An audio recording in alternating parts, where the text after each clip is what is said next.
On her 40th birthday, a woman found out that her beloved husband considered her a useless, silly fool, even though she had kept his business afloat for 10 years. By insulting his wife in front of guests, the scoundrel never imagined that someone would come forward with an offer she hadn't even dared to dream of. Hello, my dear friends. Sometimes the strongest people break precisely within their own family circle. Today we'll talk about strength, weakness, and what makes us human. Valentina woke up because a stubborn sunbeam slid across her face through the half-closed curtains. Outside, the October morning stretched out like a golden carpet of fallen leaves, while she lay in bed, feeling her heartbeat a little faster than usual. 40. That number echoed in her mind like the measured ticking of a metronome, not marking a musical rhythm but something intangible and important that was meant to happen today. Esteban was still asleep, sprawled on his side of the bed with that serene expression only people without doubts can have. Valentina carefully got up, trying not to creak the springs, and went to the kitchen. There she was met by the familiar morning ritual she had performed for 10 years straight. Coffee for Esteban, strong and without sugar, and toast with that specific degree of browning he considered the only proper one. While the coffee machine gurgled, filling the air with its aroma, Valentina stood by the window watching the gardener, Pedro, slowly rake up the leaves. Strangely, today was the first time she thought that this man, too, had once been young, perhaps dreaming of something greater than tidying up the grounds. Everyone has their dreams, she thought, and immediately surprised herself with such reflections. Where had this sudden philosophical mood come from on her birthday? Esteban appeared in the kitchen around 8, as always right on his internal schedule. Freshly shaved and businesslike, ready for a new day of fighting for a place in the sun, as he liked to say. Valentina served him coffee, and he nodded in acknowledgement without even looking at her. "Guests are coming today," Valentina reminded him, pouring herself some tea. "Remember? My birthday." "Of course, I remember," Esteban replied, scrolling through the news on his phone. "What about the cake? Did you order one? I'll bake it myself." "Your favorite." "Good. Just make sure everything's up to standard. Ricardo will be here, and he's an important partner." Valentina nodded, though something pricked inside her. Ricardo was indeed an important partner, but wasn't it odd that on her birthday, her husband was thinking first and foremost about business relations? Still, she had long grown used to Esteban's way of viewing life in terms of profit and gain. Perhaps that's what made him a successful businessman. After her husband left for work, Valentina began the preparations. Their apartment was spacious, with 3 rooms, high ceilings, and large windows, the result of years of effort and lucky business decisions. Yet most of those decisions had been made after long evening conversations, when Esteban voiced his doubts and she offered ways out of difficult situations. But that was natural. That's what wives do, support their husbands. The cake turned out especially well. The layers soaked perfectly, the cream lay in even tiers. As Valentina decorated it, she remembered how she had met Esteban 10 years earlier at a cafe near her old job. He was at the next table, unable to solve some business problem, speaking loudly on the phone. She, overhearing by chance, scribbled a solution on a napkin and passed it to him. At the time, it had seemed romantic, almost like in a movie. Now, years later, she realized that moment had set the tone for their entire relationship. From the start, Esteban had seen her as someone who could solve his problems, and she had accepted the role of the quiet advisor, standing in the shadow of his success. By 6 in the evening, the apartment had transformed. The table was laden with favorite dishes: shrimp salad, baked fish, homemade cabbage pies. Valentina changed into a new dress, dark blue, highlighting her still slender figure. At 40, she looked younger than her years, perhaps because she had never smoked and always tried to take care of herself. The first to arrive was Carmen. the neighbor from upstairs. Valentina had always admired her energy and wise outlook on life. At 65, Carmen looked like someone who had seen much and no longer marveled at anything. "Happy birthday, dear," she said, handing over a beautifully wrapped gift. 40 is a wonderful age, the age when a woman finally begins to understand what she truly wants from life. There was a hidden meaning in her words, but Valentina didn't dwell on it. More guests arrived. Esteban's colleagues with their wives, a few mutual acquaintances, and an old friend of Valentina's from university.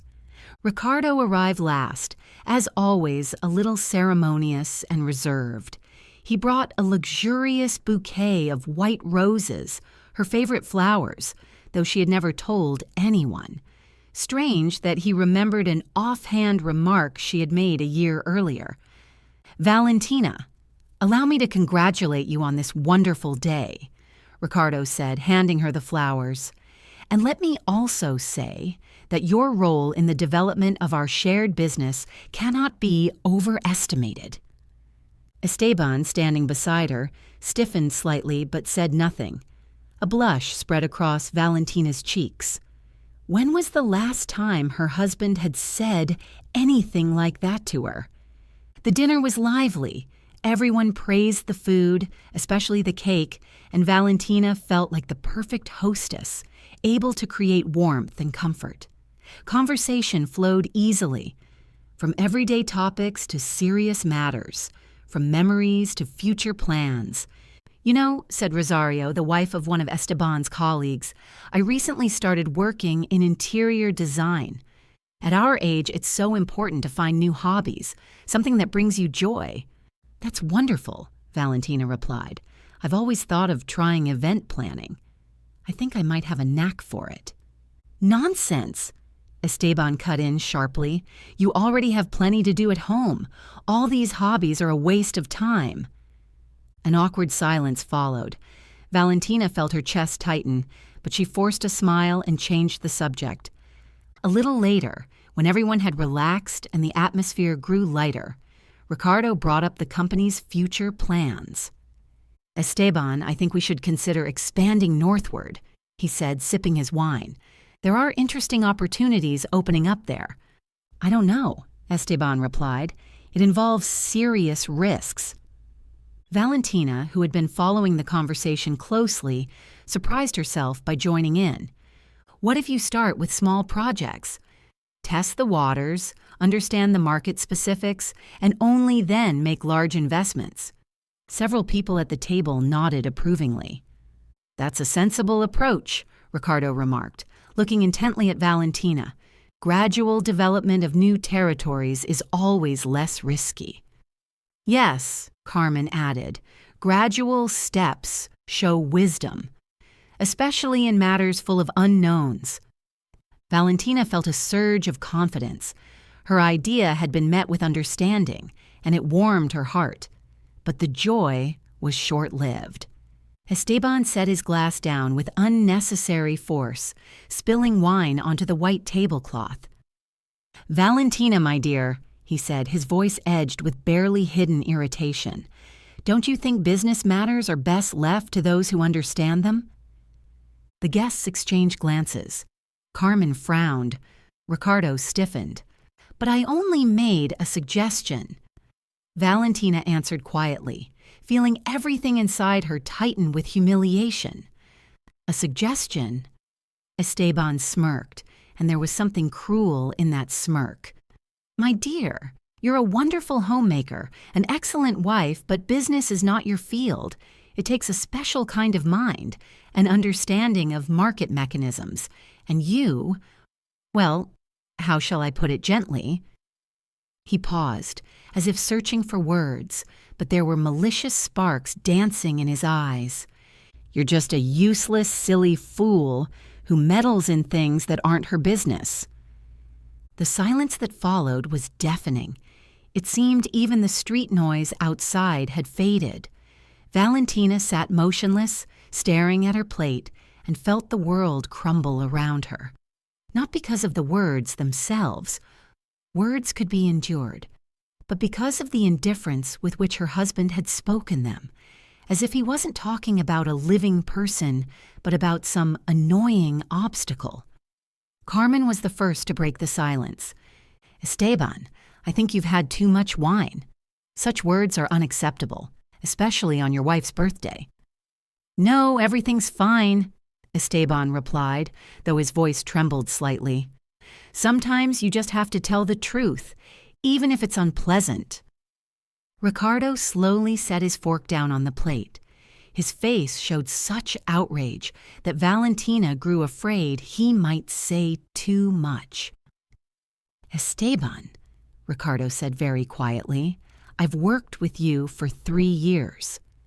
And in that time, I've witnessed more than once how your wife found brilliant solutions to the most complex problems.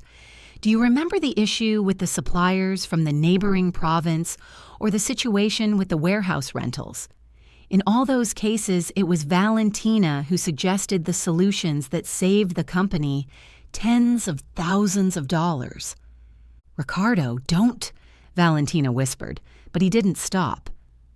"Moreover," Ricardo continued, "I often wondered how you always seemed to be right at the most critical moments. Now I understand. You have a wonderful advisor whom, for some reason, you don't value." Esteban paled, then flushed. Something resembling fear flickered in his eyes. "What nonsense are you talking about?" he said, but his voice no longer sounded confident. "Valentina never interfered in my affairs." "Not openly," Ricardo replied calmly, "but how many times have I seen you change your decisions after speaking with her? And always for the better." Valentina lifted her head and looked at her husband. In his eyes, she saw something she had never noticed before: malice. Not irritation, not fatigue, but malice, directed at her, at the woman who had supported him for 10 years, believed in him, sacrificed her own interests for his success. Gradually, the guests began to leave. Their farewells felt strained, their eyes avoiding hers. Carmen was the last to linger, hugging Valentina tightly and whispering in her ear, "If you ever need anything, I'm always here. Remember that." Ricardo was among the last to leave. At the door, he stopped and looked Valentina in the eye. "Valentina, I need to tell you something. What you'll hear may change a lot in your life, but every person has the right to know the truth about themselves and their abilities." "What are you talking about?" Valentina asked, feeling her heart beat faster. "Not today," Ricardo shook his head. "You've already been through enough. Tomorrow evening, if I may, I'll stop by. We'll talk privately." He left, leaving Valentina in confusion. What did he want to tell her? And why did his words sound like both a promise and a warning? Esteban was already lying in the bedroom, demonstratively turned toward the wall. Valentina cleared the table, washed the dishes, put the leftovers in the fridge. The familiar routine soothed her, kept her from thinking about what had happened. But when she finally went to bed, her thoughts came crashing back with renewed force. "Useless, silly fool." Those words echoed in her head like a memorized formula. And the worst part was that her husband's voice had held no anger, no irritation, just a statement of fact, as if he had thought this way all along and had finally spoken what he considered obvious.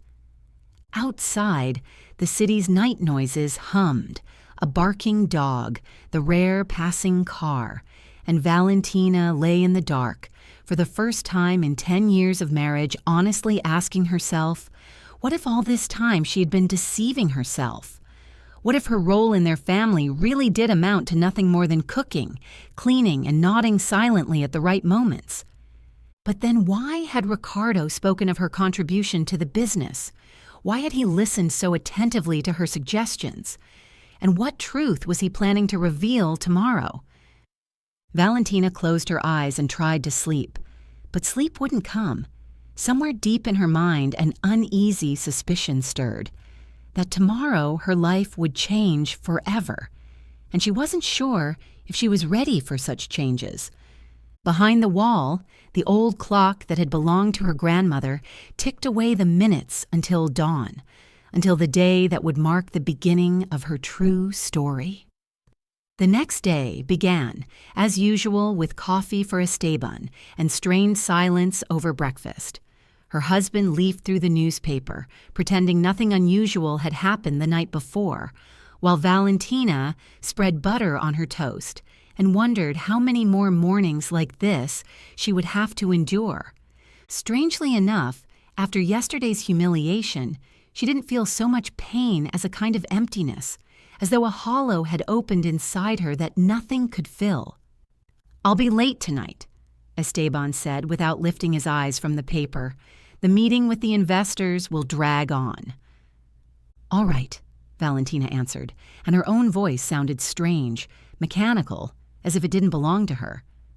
After her husband left, she sat by the window with a cup of tea and watched the courtyard. The gardener, Pedro, was still raking leaves. Children ran to school with backpacks bouncing on their shoulders. Life went on as usual. But inside her, everything had changed after just a few words spoken in that indifferent tone. The doorbell rang around 11 in the morning. Valentina opened the door and saw Carmen holding a small basket. "I brought you some fruit from the country house," the neighbor said, though her eyes made it clear that the fruit was just an excuse. "May I come in?" "Of course, come in." "Will you have some tea?" Carmen nodded and walked into the kitchen.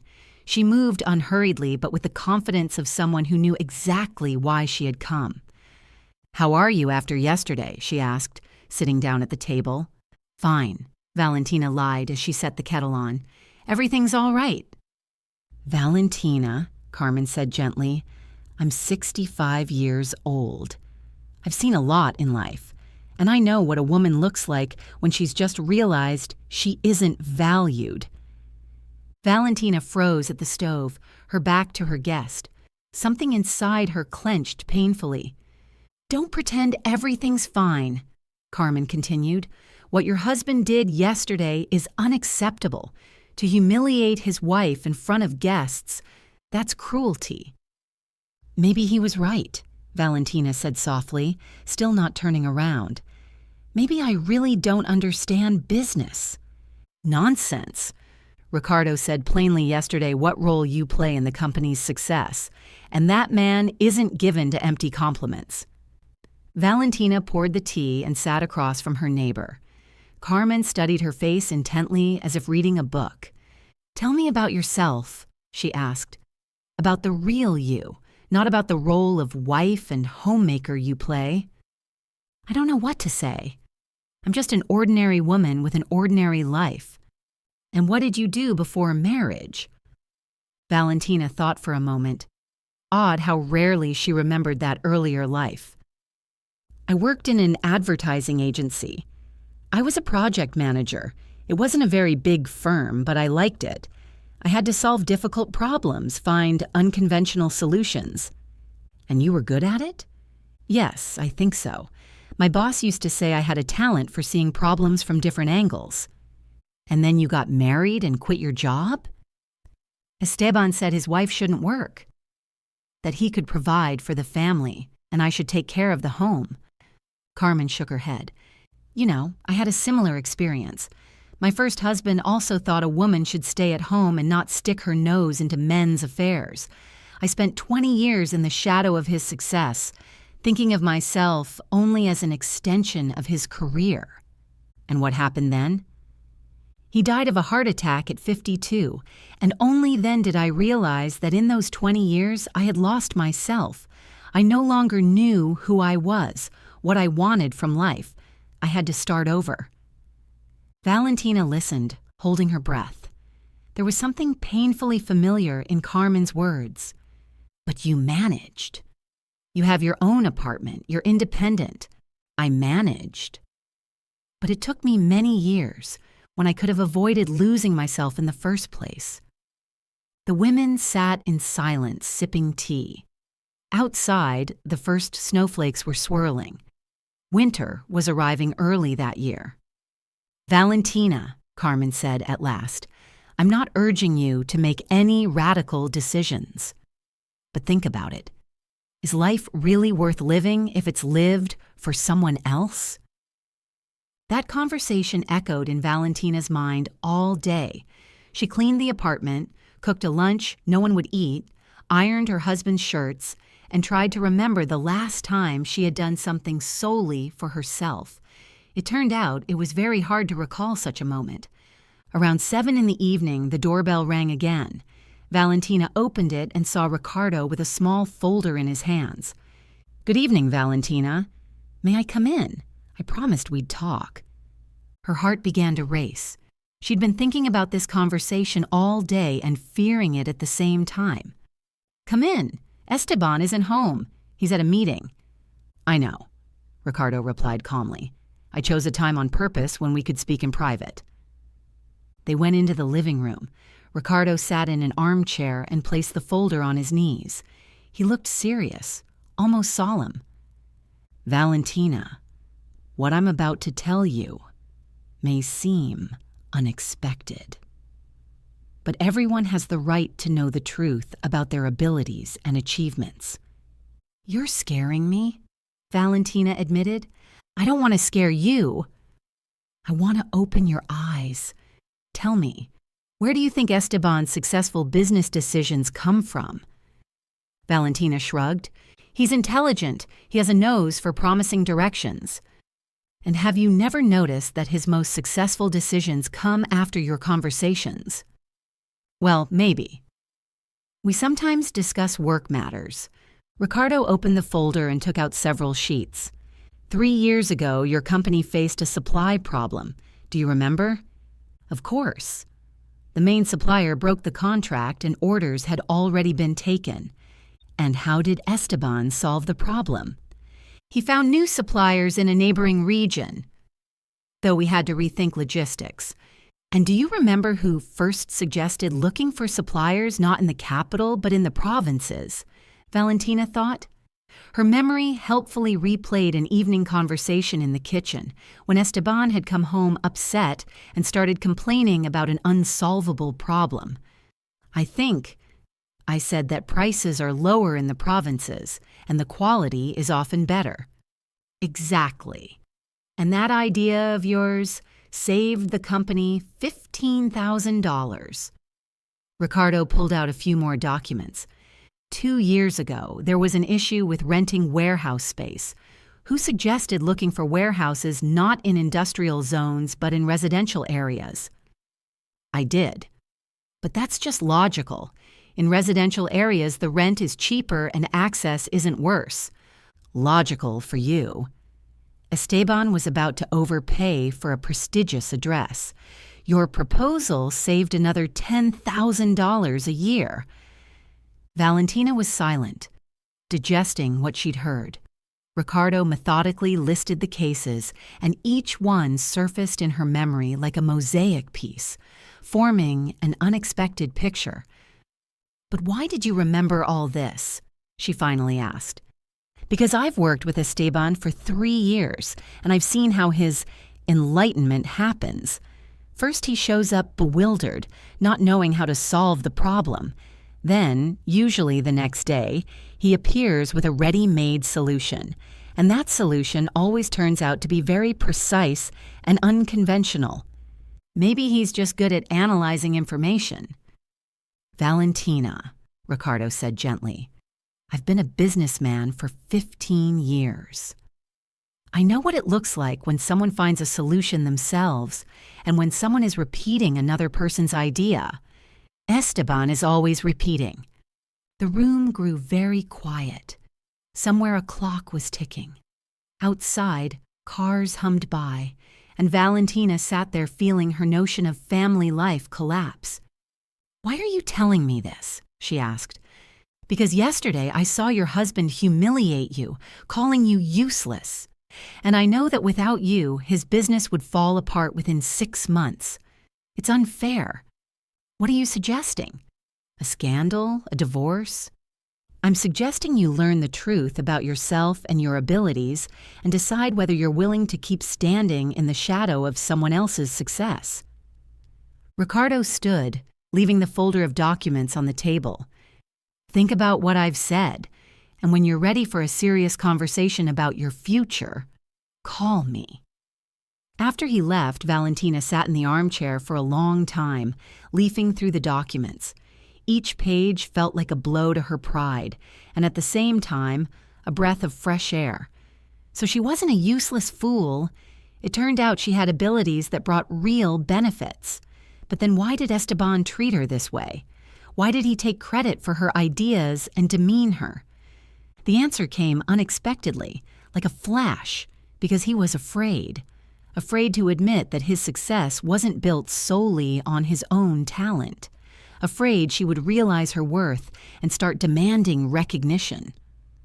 Valentina went to the mirror in the hallway and looked at her reflection. The same hairstyle, the same features, but something in her eyes had changed. There was a spark there that hadn't been present for many years. Esteban returned around 11, tired and irritable. "How are things?" Valentina asked as he took off his shoes in the entryway. "Bad. The investors are demanding new guarantees, and I have no ideas how to convince them." Before, Valentina would have immediately begun asking questions and offering options. Now she simply nodded. "I see. Are you going to have dinner?" Esteban looked at her in surprise. Apparently he'd expected the usual support and advice. "No, I don't feel like it. I'm going to bed." When her husband went to the bedroom, Valentina returned to the documents Ricardo had brought. She read and reread them, trying to believe it was all true, that her ideas had really brought value, that her mind had been appreciated and she simply hadn't known it.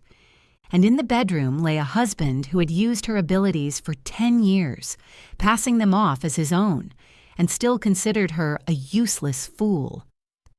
For the first time in many years, Valentina fell asleep not thinking about the next day's housework, but with a question. What if she tried living differently? And in the morning, another revelation awaited her, one that would finally overturn her view of her husband and their marriage. On the morning of October 18th, Valentina woke with a firm resolve to go to the company office for the first time in many years.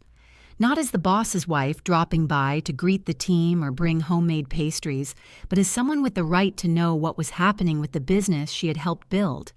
Esteban left early as usual without even saying goodbye.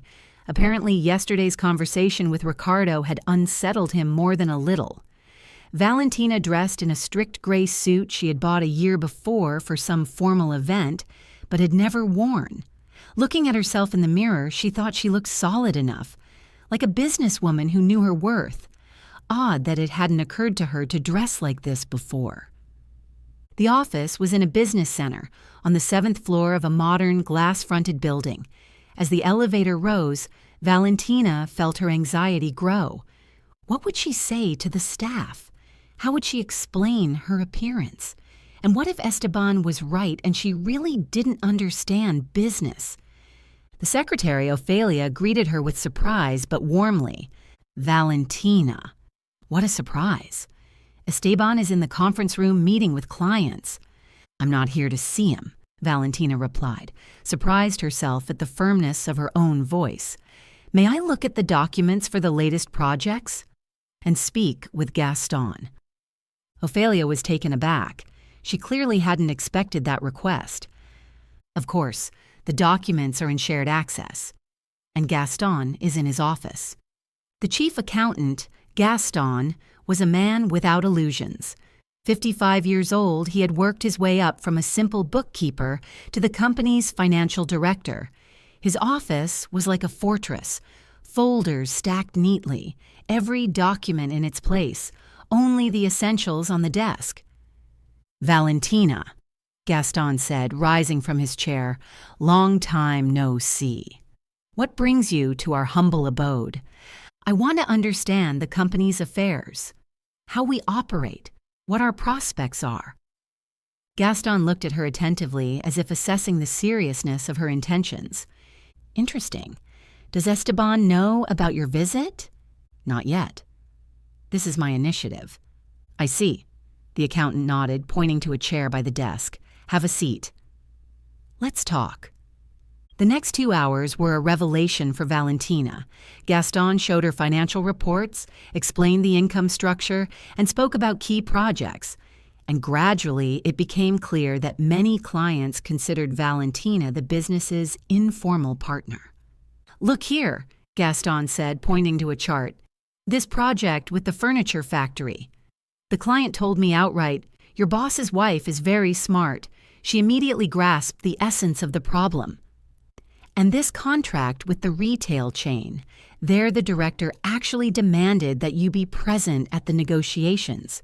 But Esteban said there was no point in my attending business meetings.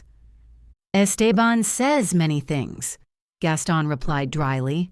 I work with numbers. And the numbers show that our most profitable projects are with clients who know about your involvement. Valentina felt the ground shift under her feet. All these years, she had thought of herself as just a wife who occasionally offered useful advice. It turned out she had been a full, if invisible, participant in the business. Gaston, may I ask a personal question? Of course. What do you think about how Esteban treats me? The accountant paused, choosing his words. Valentina, I've been in business for 30 years. I've seen all kinds of men and all kinds of families. To be honest, your husband is a capable businessman, but not a genius. You, however, have something you can't buy or learn: intuition. The ability to see the heart of a problem and find simple solutions to complex issues.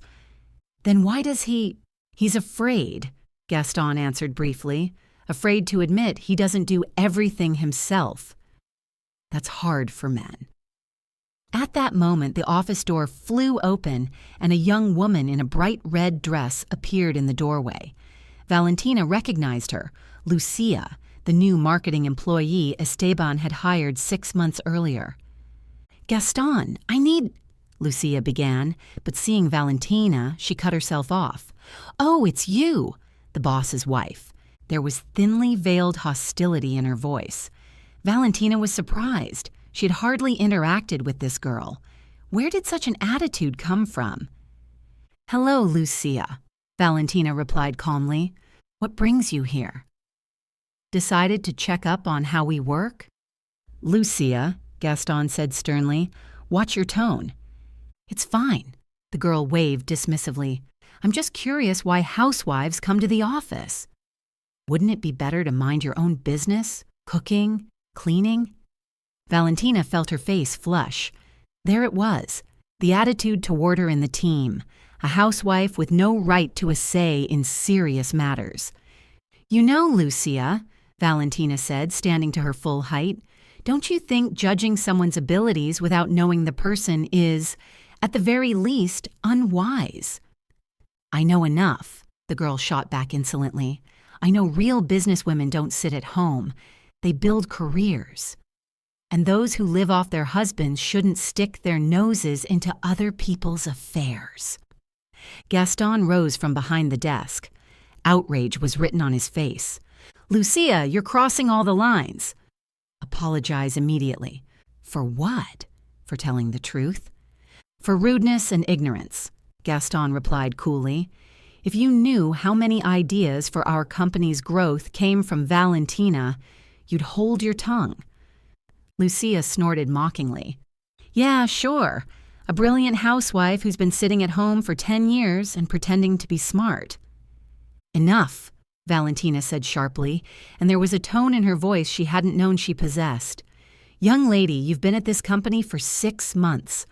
I've been observing its development for 10 years. And if we're talking about contributions to the common cause, mine can be documented. Lucia was taken aback by such a rebuff.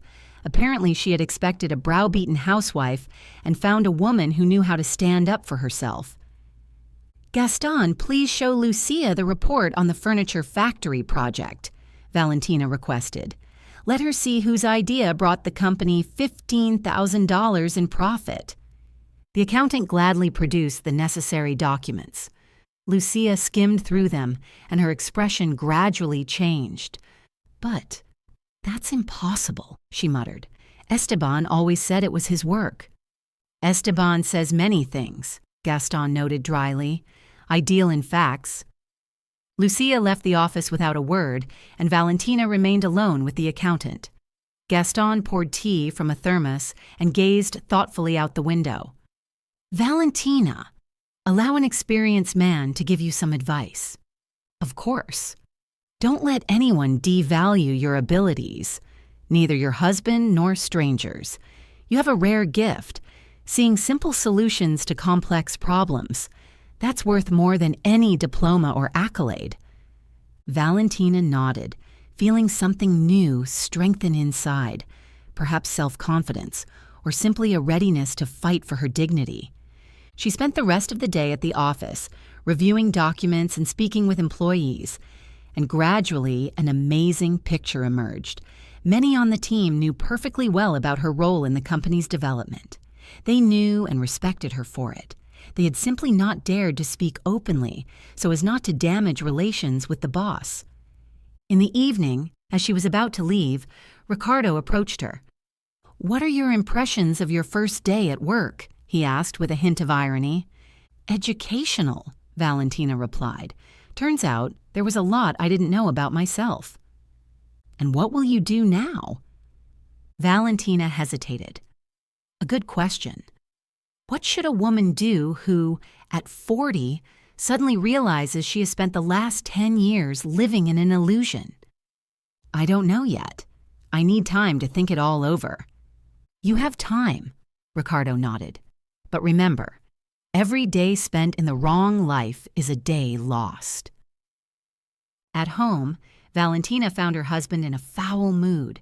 He sat in an armchair with a glass of whiskey, glowering at the TV. "Where were you?" he asked without turning his head. "At the office." Getting familiar with the documents, Esteban turned to her sharply. "Why? Who gave you permission?" "And who's supposed to give permission?" Valentina asked, surprised. "I'm not a stranger." "Valentina, listen to me carefully." Esteban stood and came over to her. "Business is a serious matter. There's no place for amateurs. You could accidentally do harm even with the best intentions." "How exactly could I do harm by reading reports?" "You don't understand many nuances. You could misinterpret information and draw the wrong conclusions." Valentina looked at her husband and could see how nervous he was. There was a fidgety quality to his movements she hadn't noticed before, or perhaps hadn't wanted to notice. "Esteban, do you remember the project with the furniture factory?" "Of course I remember. One of my best projects." "And how did you come up with the idea to look for suppliers in the provinces rather than in the capital?" Her husband hesitated for a moment. It was logical. Market analysis showed. "There was no analysis," Valentina interrupted calmly. "You came home upset, complaining that you couldn't find suitable suppliers. And I suggested looking in the provinces." "Nonsense! I made all the decisions myself. And who proposed changing the logistics scheme for the retail chain?" "I did, naturally." "No, Esteban. That was my idea, too, as were many others." Her husband turned pale, then flushed. "What nonsense are you spouting? Do you think you run my company from home? I don't run it. I just helped. All these years.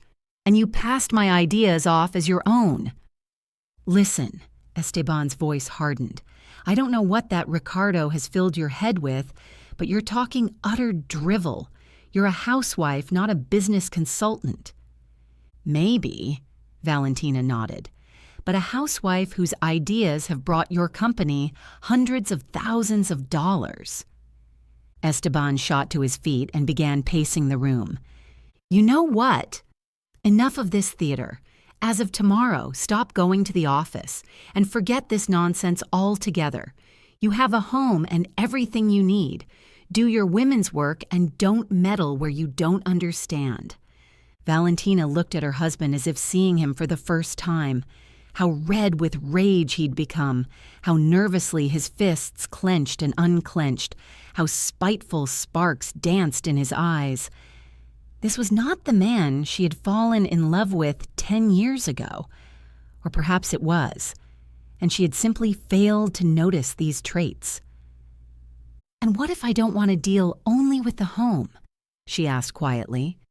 "Then you'll do what I tell you. I'm the master here, and don't forget it." There was such authoritarianism in his words that Valentina involuntarily took a step back. But the strange thing was, instead of the usual urge to yield, to apologize, to smooth things over, something stubborn and steely rose within her. "Master," she repeated slowly, "master of the house, master of the business, master of my life. And what am I? The help?" "You're my wife," Esteban replied, but his voice already sounded less sure. "A wife or property?" Esteban didn't answer. He poured himself more whiskey and turned to the window. Valentina went to the kitchen to make dinner, but for the first time in many years, she did it not to please her husband, but simply because one had to eat. The next day, she went to the office again. This time, they welcomed her like a regular employee. Ophelia brewed coffee, and Gaston had new documents ready for her to study. Around noon, Lucia appeared at reception. She looked less confident than the day before. She held a folder of documents, and her face showed embarrassment. "Valentina, may I speak with you?" she asked. "Of course." They went to a small conference room. Lucia sat across from her and was silent for a while, clearly searching for words. "I wanted to apologize for yesterday," she said at last. "I behaved rudely." "Rudely and foolishly," Valentina agreed. "But what made you act that way?" "We're practically strangers." Lucia blushed. "Esteban said, well, in general, he didn't speak very flatteringly about you. He called you a naive housewife who doesn't understand business." "I see. And what else did he say?" "That you hinder his work with your silly advice. That he's forced to pretend to listen to you so as not to spoil the family atmosphere." Each word struck at her pride, but Valentina remained calm. Now much was becoming clear. "Lucia, how long have you and my husband been, involved?" The girl turned pale, realizing she'd said too much. "We're just colleagues," she muttered. "Colleagues don't know such details about the boss's family life," Valentina noted, "nor do they allow themselves to be rude to his wife." Lucia was silent, staring at the table. "How old are you?" Valentina asked. 28. "You're still young, pretty, ambitious. Do you think the world lies at your feet?" "I didn't." "Lucia, listen to me carefully." Valentina cut her off. "Men who deceive their wives also deceive their lovers. If Esteban is capable of lying to me for 10 years, using my ideas and calling me useless, what's to stop him from doing the same to you?" The girl flinched as if struck. "You don't understand anything. He loves me. He says I'm the only one who understands him. He says," Valentina smiled wryly, "he used to say a lot to me, too. About love, about a shared future, about how we'd build an empire together. But it didn't work with you. You're just the wife, and I'm his true partner." "Partner?" Valentina leaned forward. "And do you know, dear partner, that those brilliant ideas with which Esteban dazzles investors actually belong to me?" Lucia shook her head. "That's not true. Ask Gaston, or Ricardo, or any of the regular clients. Everyone knows. They just keep quiet out of tact." Doubt flickered in the girl's eyes. Valentina realized she'd hit the mark. "You know what I'll tell you, Lucia?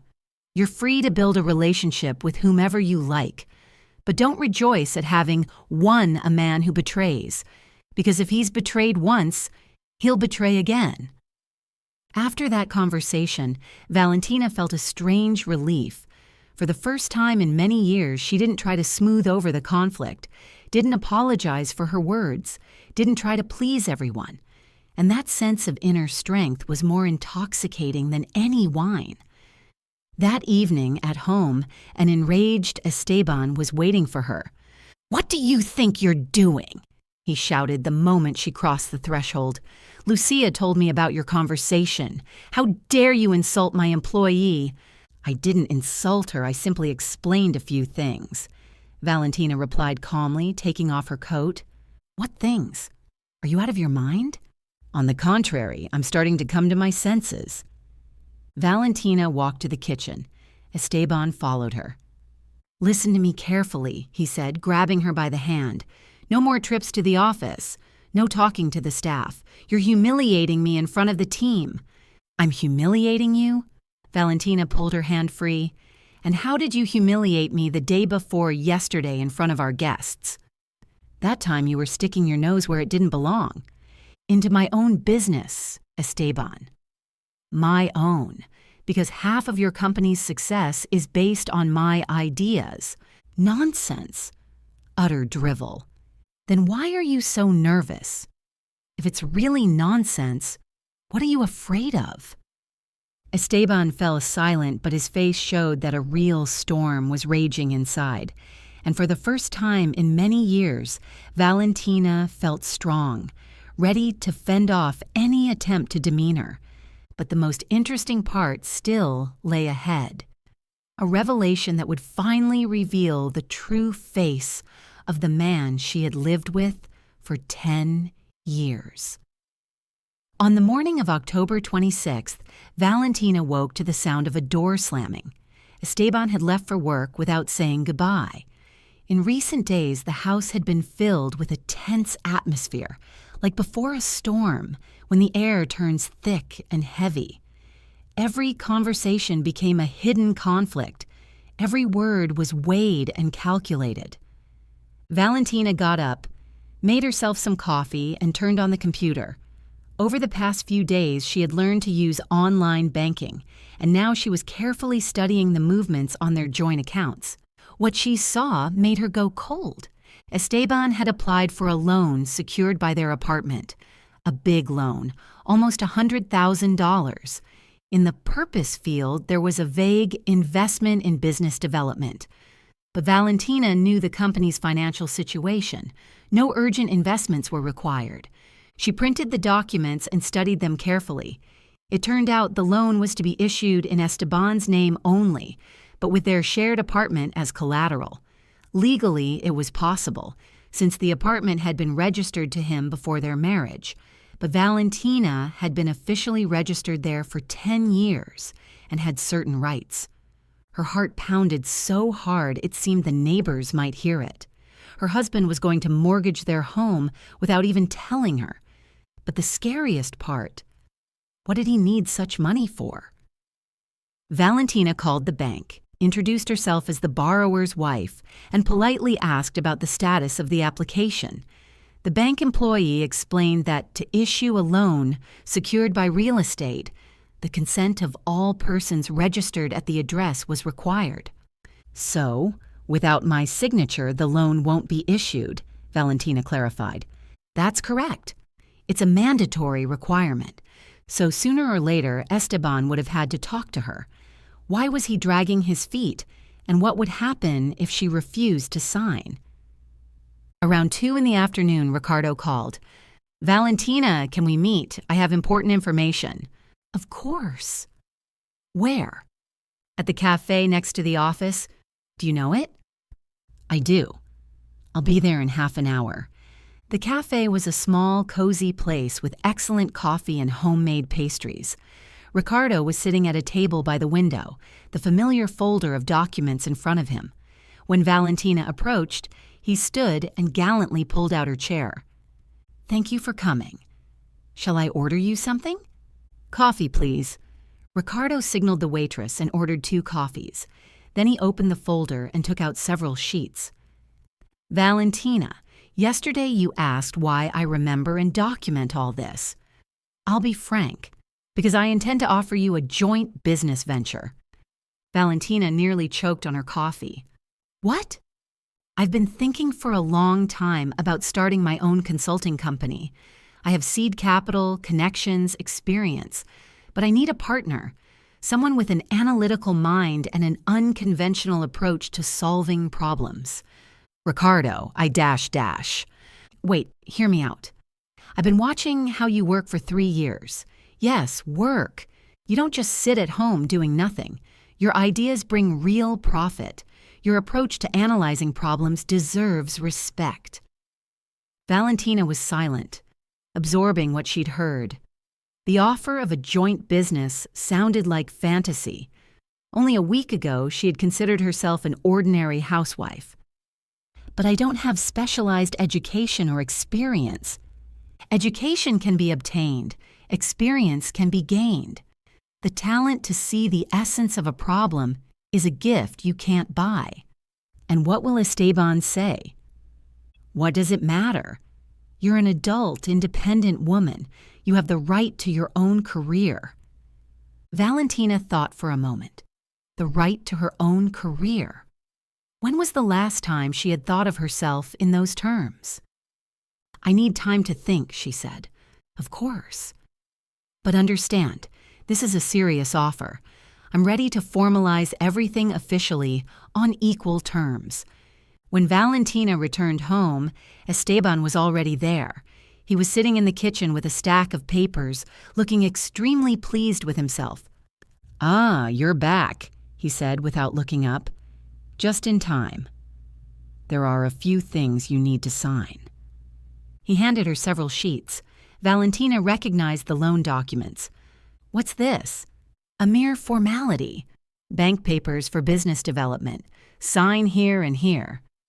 Valentina took the documents and read them carefully. $100,000 secured by the apartment. A 3-year term. A high interest rate. What do you need that much money for? She asked. Expansion. New equipment purchases. And why don't I know anything about this? Aren't such decisions discussed in a family? Esteban raised his head and looked closely at his wife.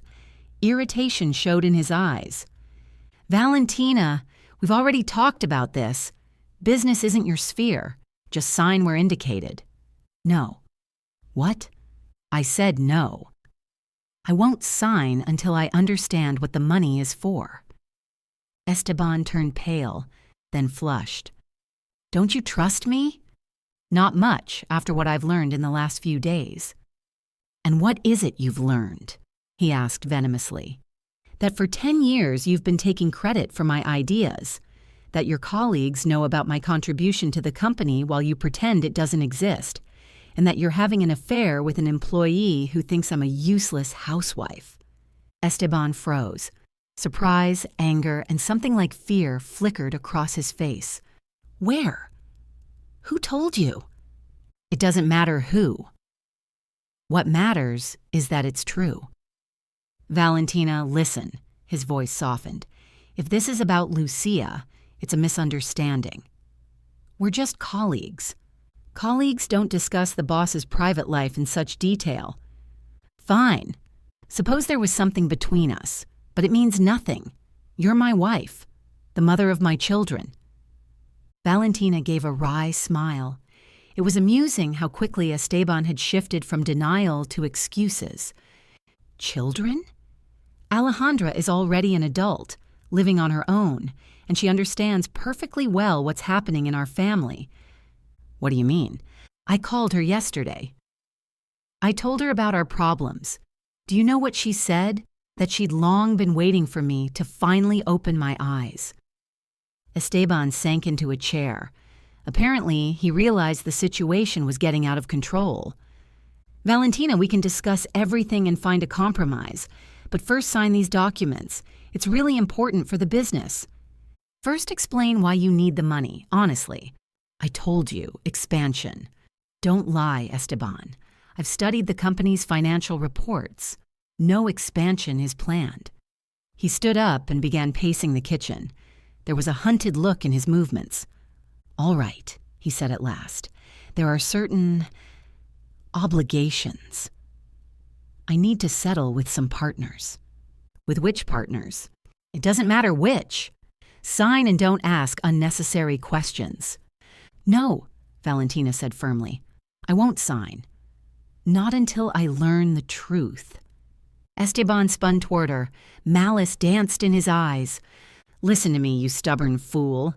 I don't owe you any accounting. You live in my house, you eat my money, you wear what I buy you, and you'll do what I say. Your money? Valentina echoed. And who helped you earn it? Enough of that nonsense about your ideas. You're a housewife, period. A housewife who knows more about your debts than you think. Esteban froze. What debts? The ones you've been hiding for 6 months. Do you think Gaston told me nothing? It was a bluff, but it worked. Her husband's face twisted with rage. That old blabbermouth. He sticks his nose where it doesn't belong. So there are debts? Esteban didn't answer. He walked to the window, stood in silence for a moment, then turned sharply. Are you going to sign the documents or not? No.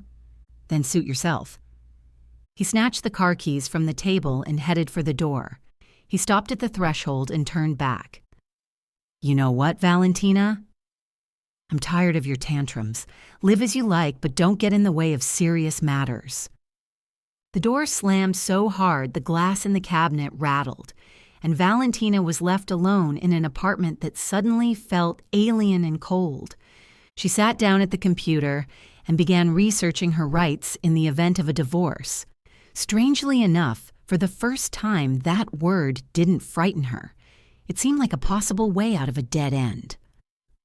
Around 6 in the evening, Alejandra called. Mom, how are you? How did Dad react to your awakening? Badly.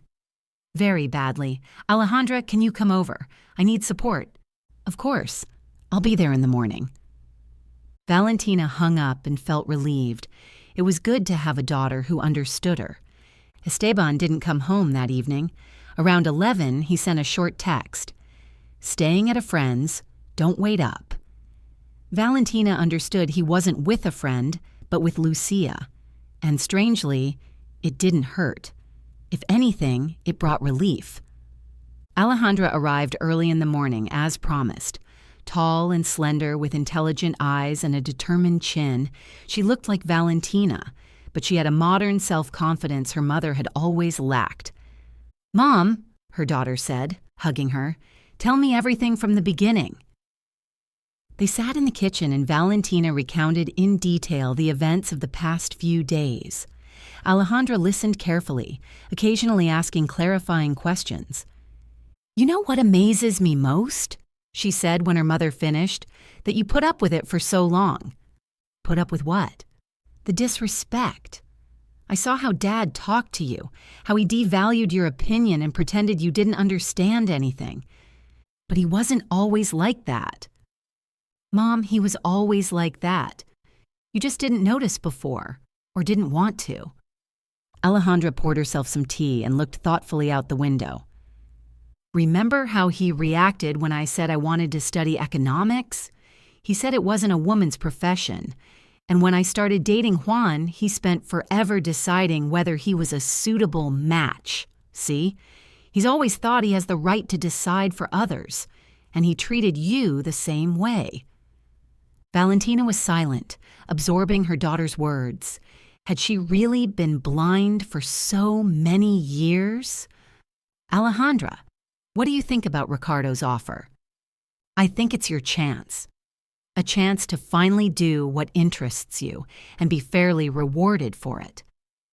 But what about the family? The home? Alejandra smirked. Mom, what family?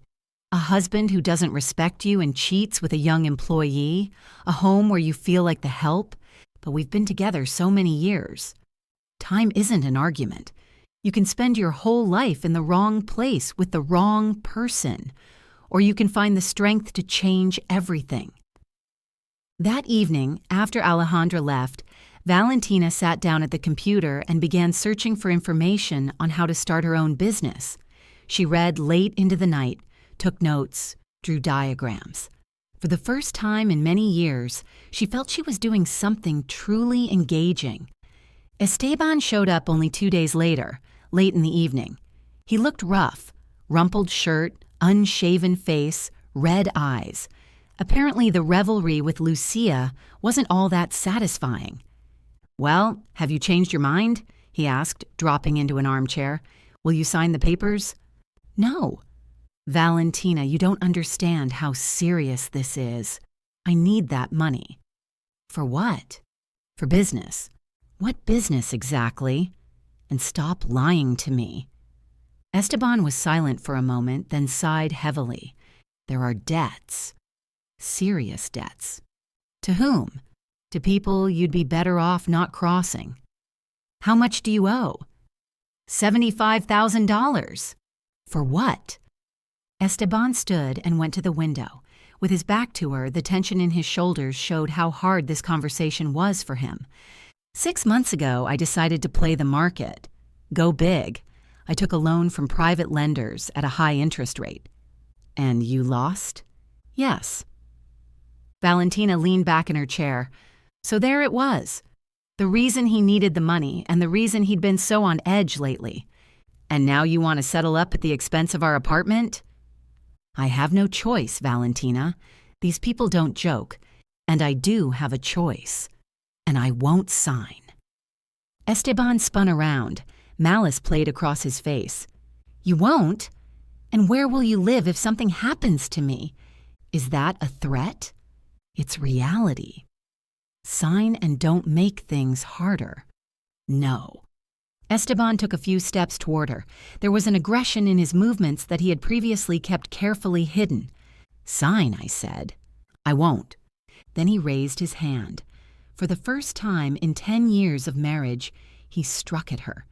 Valentina managed to lean away, and the blow hit only air, but the humiliation was complete. "You—" Esteban hissed, ready to hit her again. "Stop," Valentina said quietly but very firmly.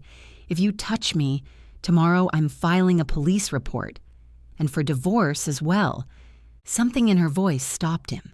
He lowered his hand and stepped back. "You wouldn't dare." "Where will you go? What will you do?" "I'll find what to do and where to live. Without you." "Who would want you?" "A 40-year-old housewife with no education or experience." Valentina stood and looked him in the eye. "Ricardo offered me a joint business, as equals." "What?" "You heard me." "And you know what? I'm leaning toward accepting." Esteban's face twisted with rage. "That scoundrel! He's deliberately turning you against me." "No one's turning me." "I've just opened my eyes. Valentina, come to your senses. We're a family. 10 years together. 10 years during which you used me and still considered me useless." Valentina went to the hallway and picked up her bag. "Where are you going?" Esteban asked, taken aback. "To Carmen's. I'll spend the night there. Tomorrow I'll decide what to do next." "Valentina, don't be foolish. Come back." But she was already leaving the apartment, feeling free for the first time in many years. Behind her, her husband shouted for her to return, but his voice grew fainter as she went down the stairs. Carmen met her without surprise, as if she had been expecting her. "Come in, dear. I'll put the kettle on." "Carmen, may I spend the night at your place?" "Of course." "Then you can tell me what happened." Valentina told her, about the loan, the debts, the attempt to hit her.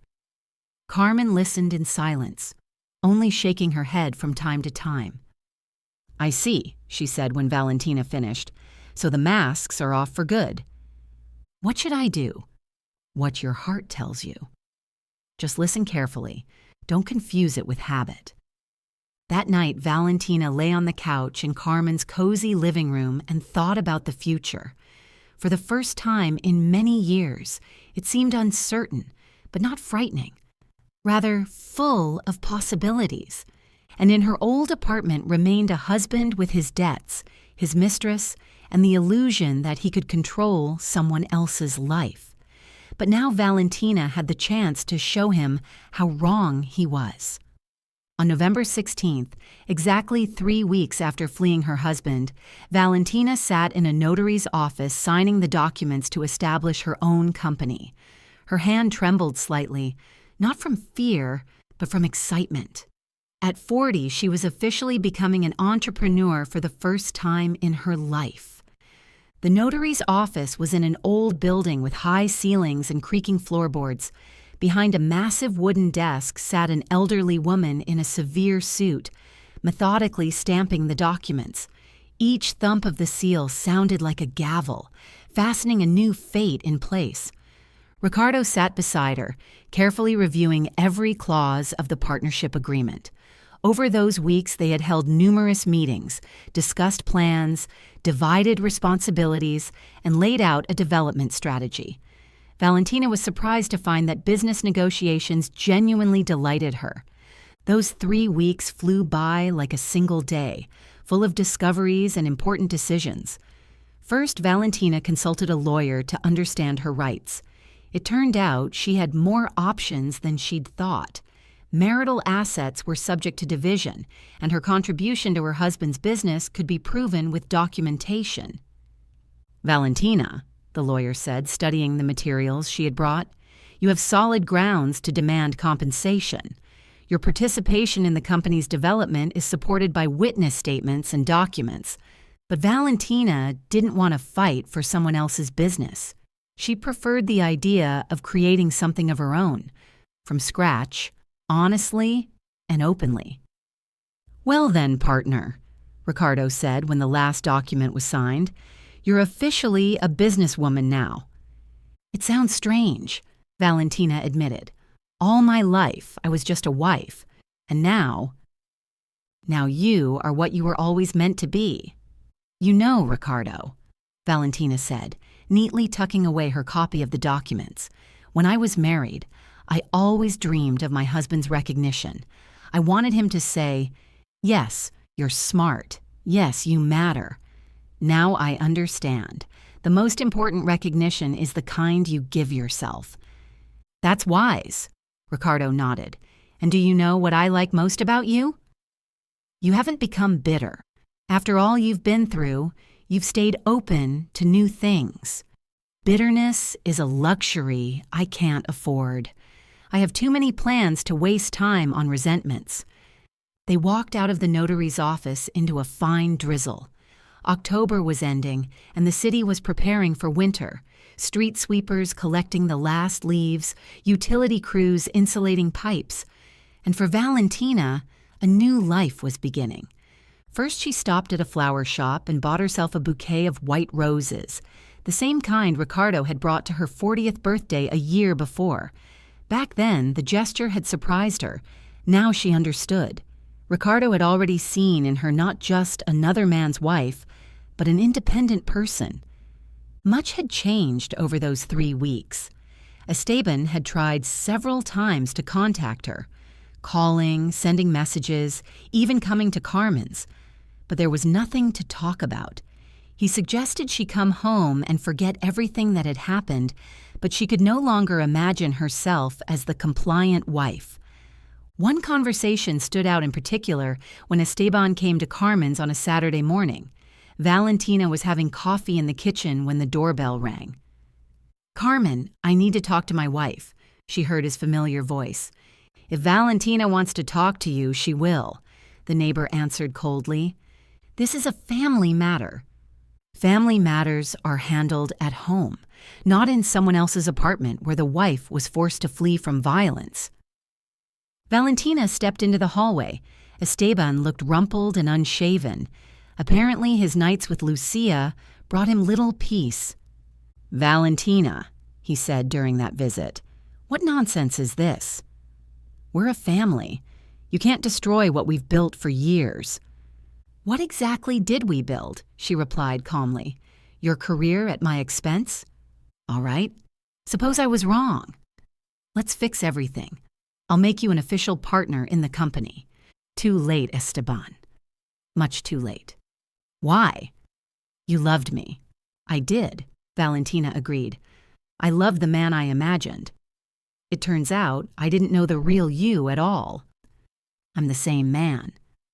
No, the man I loved would never have called me a useless fool in front of guests, and he would never have raised a hand to me. Esteban tried to object, but Carmen firmly showed him the door. Young man, this conversation is over. Don't make me call the officer on duty. After that visit, Esteban didn't show up again. He couldn't understand, that this wasn't just about money or official recognition. It was about respect, which cannot be restored after the fact. By December, the new company of Valentina and Ricardo already had its first clients. They were precisely the people who had previously worked with Esteban's firm, but knew of Valentina's involvement in the projects. The transition happened naturally. The clients simply followed the person they trusted. The first major agreement with a retail chain was especially gratifying. Its director said outright, "Valentina, we've been waiting 3 years for the chance to work with you directly. We always understood that it was you who developed the strategies your husband presented to us." This contract brought the company a solid profit and finally convinced Valentina she had made the right decision. Esteban tried to keep his clients, offering discounts and new terms, but without success. It turned out that a business reputation is built not only on slick presentations, but on real results. And the results were tied to Valentina's name, not his. Gaston reported that the atmosphere at the old company had become unbearable. Esteban snapped at employees, accused everyone of betrayal, and couldn't accept that key clients had left. Sensing his shaky position, Lucia also began looking for new job options. "Funny," Gaston said. "She thought she'd landed a successful man, and instead she got a bankrupt with a pile of debts." "You know, Valentina," the director of a major retail chain said during one of their meetings, "we always understood that you were the brains of the operation. We're glad we can now work with you directly." Those words warmed her heart more than any compliment. But the most important thing wasn't clients' recognition. It was how she felt inside. For the first time in her life, Valentina felt she was doing her own work, the kind that came naturally and brought her joy. In December, she received her first paycheck of her own. It wasn't large, but it was honestly earned. Holding the envelope, Valentina remembered how, in recent years, she'd had to ask her husband for cash and how he would remind her each time that he was supporting her. Those days were now in the past. By New Year's, Valentina's life had changed dramatically. She rented a small 2-room apartment in the same neighborhood, cozy and bright, where every item had been chosen by her. For the first time in many years, she truly felt at home. The apartment was on the 5th floor of an old building with thick walls and large windows. From the kitchen window, there was a view of a small square where, in winter, children rode sleds, and in summer, older men played dominoes. She found this view more pleasing than the panorama from her previous apartment. Alejandra came for the holidays and stayed over at her mother's. "Mom," she said, sitting on the new sofa and sipping tea, "you've changed so much." "You look younger even." "Maybe," Valentina smiled. "When you do what you love, it shows." "And how's Dad?" Valentina paused. She knew little about Esteban. Gaston occasionally passed along news. Things were going badly at his company. Clients were leaving, debts were mounting. When Lucia learned about the financial problems, she quickly found herself a new patron, a young entrepreneur who was richer and more promising. "Not very well," Valentina answered, "but that's his choice." "Do you feel sorry for him?" Valentina thought. Did she? A hard question. Sometimes, remembering their early years, she felt a pang of sadness, but not for the man Esteban had become, rather for the image she herself had created. "I feel sorry for the person I once loved. But that person is gone, or maybe he never existed. I just invented him. And Ricardo? What's between you two?" "Nothing yet. We're partners, and that's wonderful. Maybe someday it will become something more, or maybe not. The important thing is that I'm no longer afraid to be alone." "I like how you've changed," Alejandra said. "You've become stronger, more confident, and more beautiful, by the way. That's because I'm finally doing what I love." "What's it like to have your own business?" "Terrifying and wonderful at the same time.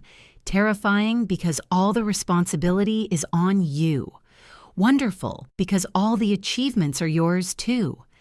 In the spring, Valentina filed for divorce. The process went smoothly. There wasn't much to divide, and Esteban, mired in his own problems, didn't object. He only asked that she not claim a share of his company.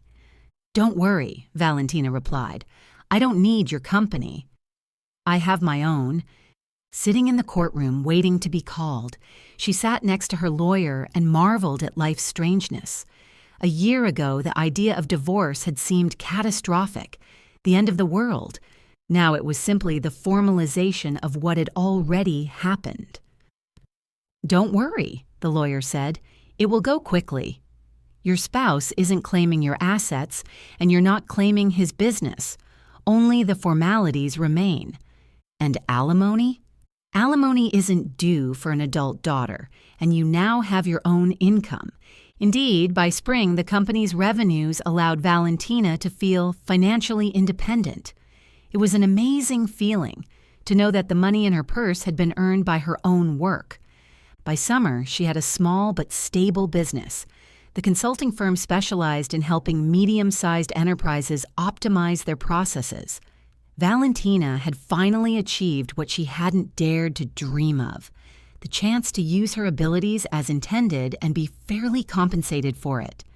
They rented an office in the same business center where Esteban's company used to be, just one floor up. Sometimes Valentina ran into former colleagues in the elevator, and they were genuinely happy for her success. Ricardo proved not only a reliable partner, but a considerate man. He never rushed things or pressured her. He was simply there, supportive. Sometimes Valentina caught his gaze on her, warm, admiring, without being intrusive. "You know, Ricardo," she said once after successful negotiations, "thank you for helping me believe in myself." "I didn't do anything," he replied. "I just showed you what was always in plain sight." "But only you saw it because you looked without bias." "My husband was afraid to see the truth." On October 15th, exactly 1 year after that fateful birthday, Valentina celebrated her 41st in the circle of new friends and colleagues. The small apartment was full of people who valued her not for her ability to bake cakes, but for her mind, professionalism, and human qualities. Carmen arrived with a large bouquet of chrysanthemums. "Happy birthday, dear," she said, hugging Valentina tightly. "A year ago, I saw an unhappy woman who didn't know her worth. Today I see someone who has found her place in life. It's thanks to your support." "No, dear. The strength was always in you. It just needed to be awakened." Ricardo gave her elegant earrings, not too expensive, but tastefully chosen.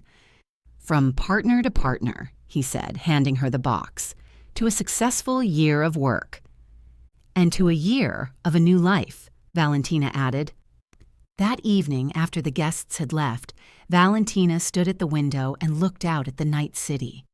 Somewhere out there, in another neighborhood, lived her ex-husband with his problems and debts. Sometimes she heard news of him through mutual acquaintances. Things were still going badly. The company teetered on the edge of bankruptcy. Did she feel sorry for him? Hard to say. More likely, she regretted the lost years, the illusions, the time spent waiting for recognition from someone incapable of acknowledging others' contributions. But dwelling on the past would be stealing time from the future, and the future promised to be interesting. The next day, as she was leaving the office after work, Valentina unexpectedly ran into Esteban. He was standing by the entrance of a neighboring building and looked older, tired. Seeing her, he tried to smile. "Valentina, hi, how are you?" "Fine," she answered calmly. "I heard you have your own business now." "Yes." "Good for you. I always knew you were capable. Valentina looked at him closely. Did he really think that? Or was this another attempt at manipulation? Esteban, you never thought I was capable. We both know that. Maybe I was wrong, he admitted. People make mistakes sometimes. Sometimes, yes. And sometimes they live in a mistake for years. They stood on the sidewalk as people hurried past on their own business. An ordinary city bustle, an ordinary evening. But for Valentina, this conversation mattered. It put a final period on their relationship. Valentina, is there any chance? No, she interrupted calmly. There's no chance of bringing back what was. But there is a chance to build something new, for each of us. Esteban nodded, understanding that arguing was pointless. Well then, good luck to you. And to you too. Valentina walked toward the bus stop. Autumn once again painted the city in gold. The air was fresh and clear.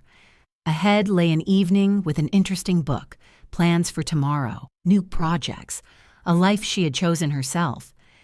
In her handbag lay a phone that would ring in a few minutes. Ricardo was calling to discuss a new contract. Beside it were the keys to her own apartment, business cards with her name and title, a notebook with client contacts. All of it was hers, earned by her own work, created by her own hands. If 40 had once seemed like the end of youth, now it felt like the beginning of true adulthood, a life where she is valued for who she is, not for who someone wants her to be. The bus arrived on time. Valentina sat by the window and looked at her reflection in the glass. The same woman, the same features, but her eyes were different. Confident, calm, full of plans for the future. 40 is a wonderful age for new beginnings. If you're enjoying it as well, leave a like and subscribe to the channel.